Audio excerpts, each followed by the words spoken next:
Então, continuando a nossa série sobre conceitos básicos da semiótica, então nós já vimos muitos dos conceitos básicos para o entendimento desta linha de semiótica. Então, nós estamos caminhando para o final. Então, se este não é o último vídeo, talvez é um dos últimos desta série sobre semiótica, apresentando os conceitos básicos da semiótica na linha dos pensadores John Dewey, Thomas Sebeok, Charles Sanders Peirce, e da escolástica, principalmente da escolástica ibérica tardia. Então, neste vídeo, eu queria apresentar a classificação das ciências que o Peirce propõe, porque eu creio que ficará claro a noção da senoscopia e da idioscopia, e o papel da semiótica dentro das ciências. O Peirce apresentou várias classificações das ciências. Eu não sei se existe uma classificação definitiva, porém, existe uma que é talvez a última classificação e é muito, muito boa, muito interessante. Então, o Peirce apresentou uma classificação das ciências. Então, ele divide, geralmente, as ciências em três tipos. Então, as ciências práticas, as ciências da review e as ciências da descoberta.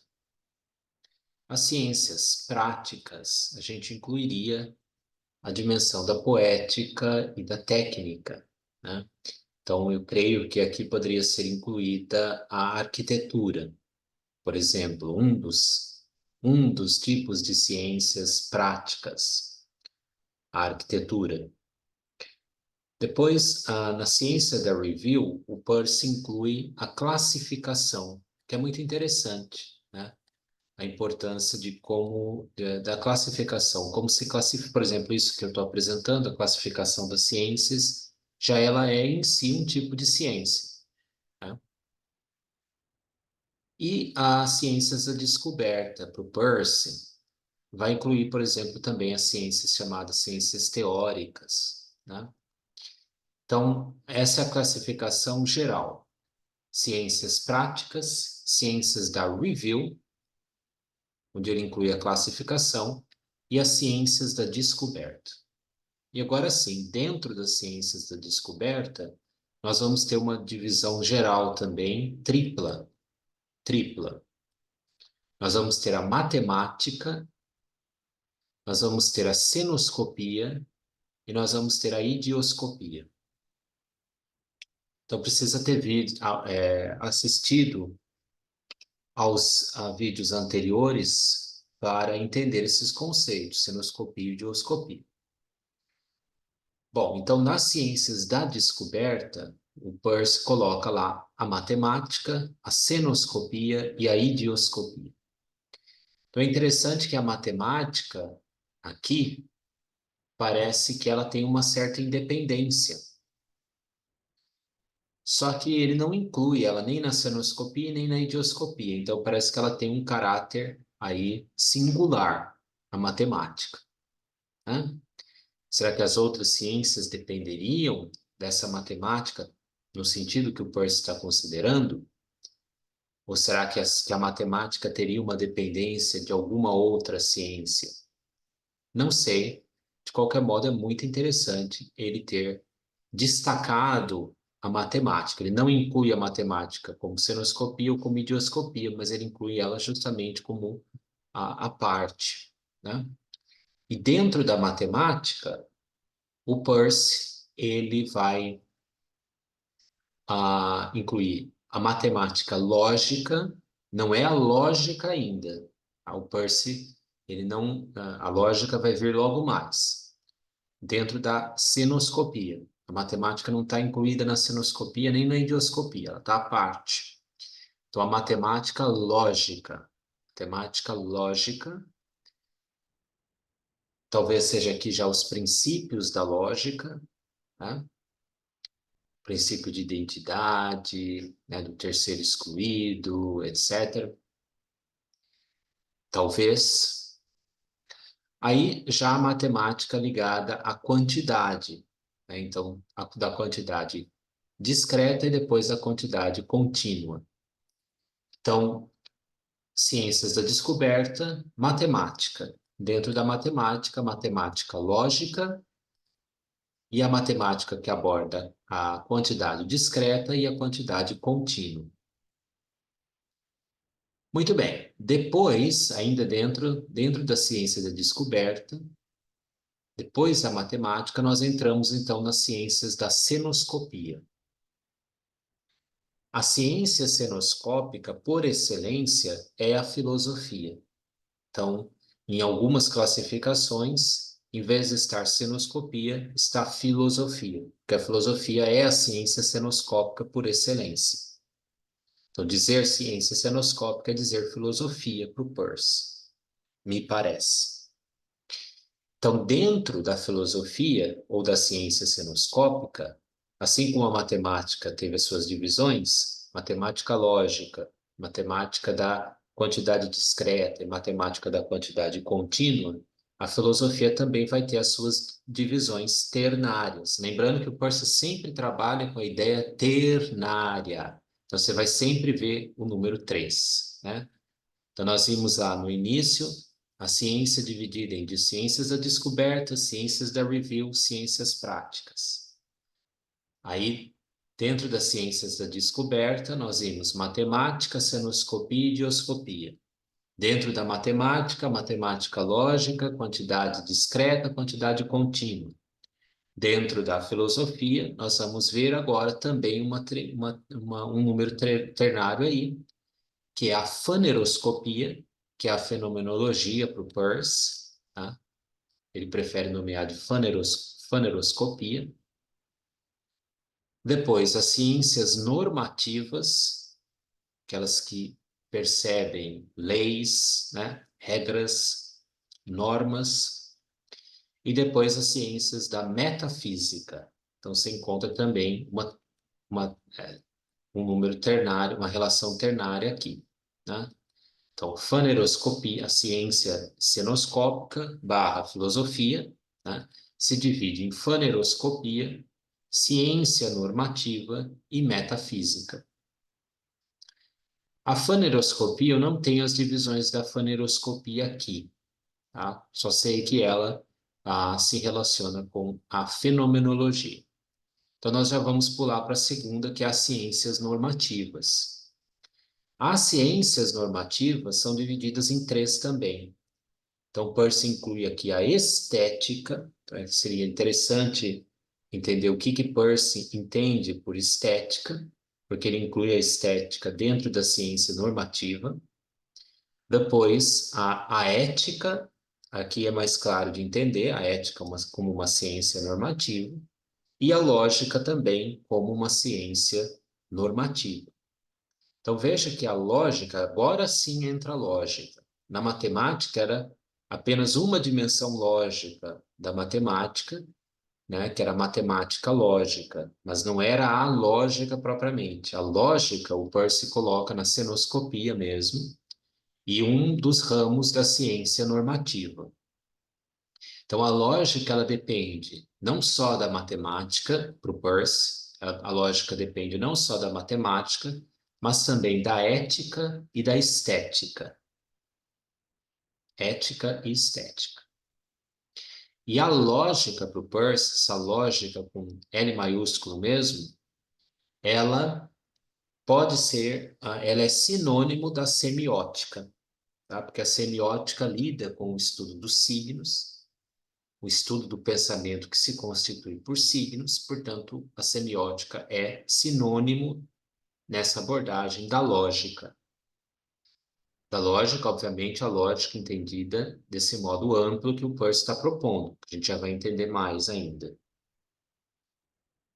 Então, a base da lógica está na noção de signo, por isso que a lógica é considerada como uma semiótica para o Peirce. Semiótica e lógica são sinônimos.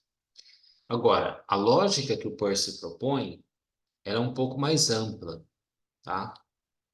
Porque agora essa lógica, ela também vai ser subdividida em três partes. Então, nós vamos ter a gramática especulativa, vamos ter a crítica, que é a lógica formal, e nós vamos ter a metodêutica, que é a retórica especulativa. Então, aqui nós temos o famoso trivium, as três artes liberais, o famoso trivium. Claro que apropriado pelo Peirce, mas é o trivium.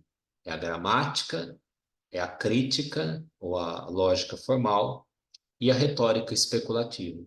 Então, a lógica, ela, ela assume uma posição central dentre as artes liberais e ela ordena as artes liberais, certo?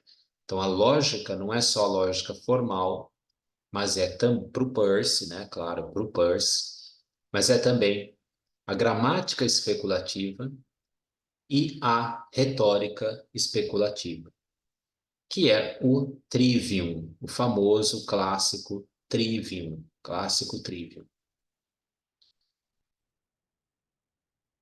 Então, é interessante notar essa característica sinoscópica da lógica, e a lógica não se reduz à matemática para o Peirce.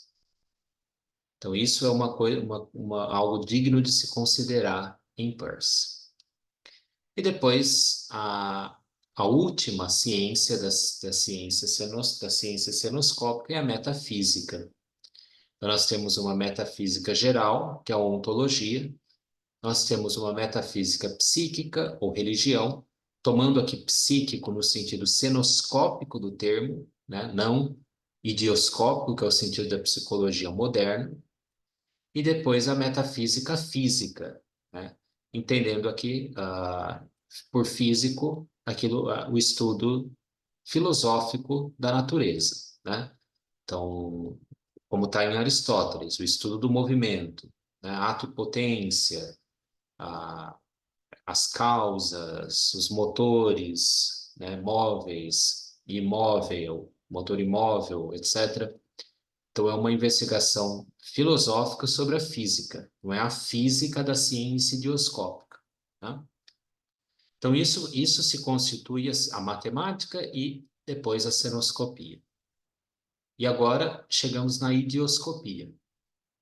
A idioscopia, então, todas as ciências que se desenvolveram na modernidade, todas as ciências idioscópicas da modernidade, né?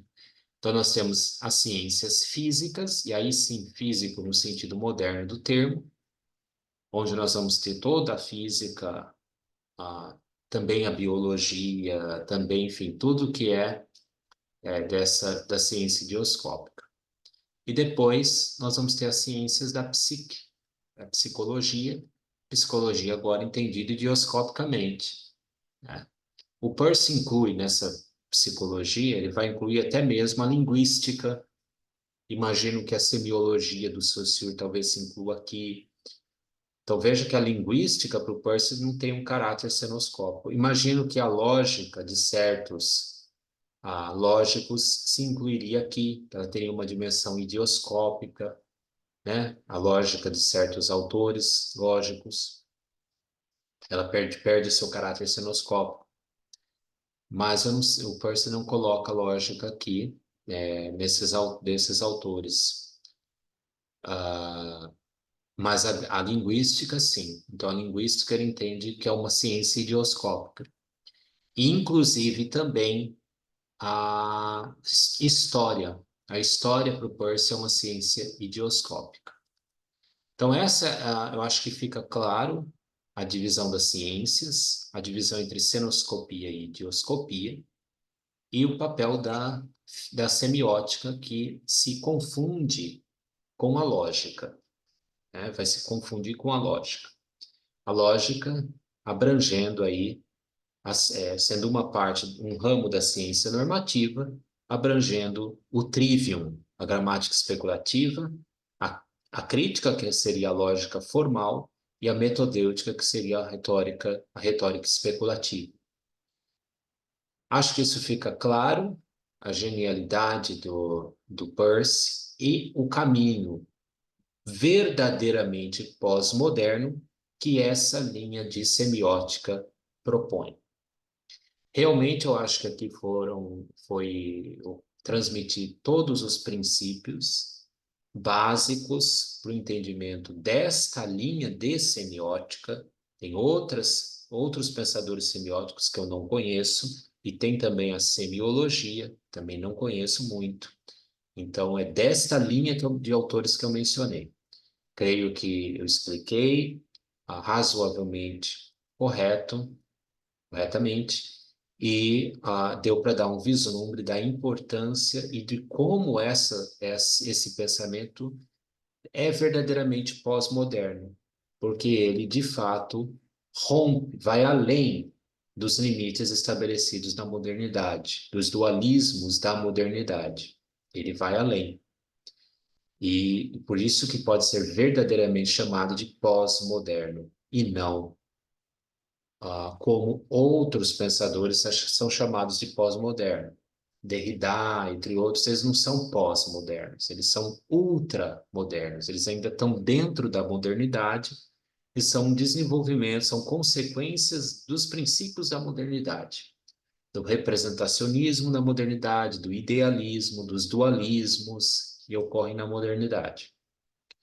Enquanto que a semiótica proposta por Peirce, por esses outros autores, ela é verdadeiramente pós-moderna, porque ela, de fato, vai além da modernidade. Não se limita a certos princípios da modernidade.